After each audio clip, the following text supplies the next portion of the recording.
సత్య సాక్షి అనుదిన మన్నా ద్వారా మీ అందరికీ శుభోదయం.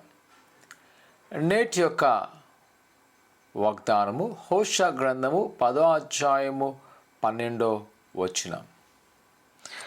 మీ మీద నీతి వర్షము కురిపించునట్లు. ప్రియ కుమార్తె ప్రవక్త అయిన హోషా గ్రంథము ద్వారా ఆయన యొక్క ప్రేమను తన ప్రజలకు తెలియజేశాను.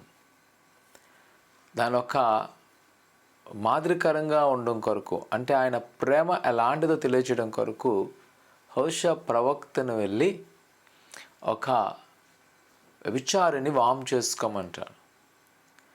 ఆమె పలుమార్లు బిడ్డ కన్న తర్వాత వెళ్ళిపోయినప్పటికీ దేవుడు హోషా చెప్తాడు, వెళ్ళి తీసుకుని రా అంట.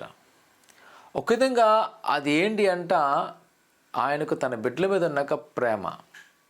ఇజ్రాయెల్ ప్రజలు కూడా చూస్తే దేవునికి ఆశీర్వాదం పొందుకొని మరలా తొట్టెల్లో మనకు కనబడుతుంటుంది.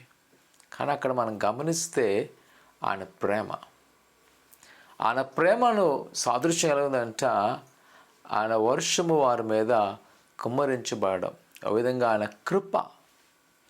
నిజమే ప్రియ కుమార్తె, ఈరోజు మనం గ్రహించవలసిన విషయం ఏమిటంటే, మనం ఎంత పాపం చేస్తున్నప్పటికీ ఆయన కృప మన మీద కుమ్మరించబడుతుంది. ఆయన క్షమిస్తున్నాడు, ఆయన ఆదరిస్తున్నాడు, ధైర్యపరుస్తున్నాడు.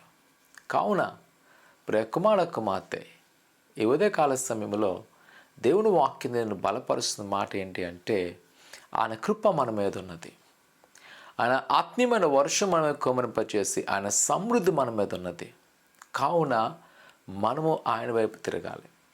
హోషా ప్రవక్త ద్వారా దేవుడు అదే చెప్తుంటాడు, నా తట్టు మీరు తినట్లయితే మీ తట్టు నేను తిరిగేదను. ఇది మనం ప్రభువు వైపు మలచపడతాం, ప్రభు వైపు ఉందాం.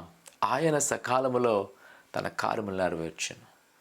మనకున్న బంధకాలు, మనకున్న ఆటంకాలు, మనకున్న ప్రతి కాళ్ళను ఆయన విముక్తి చేసి ఆయనకు అనుకూలంగా మనల్ని ఆశీర్వదింపచేయను. ప్రార్థన చేసుకుందాం.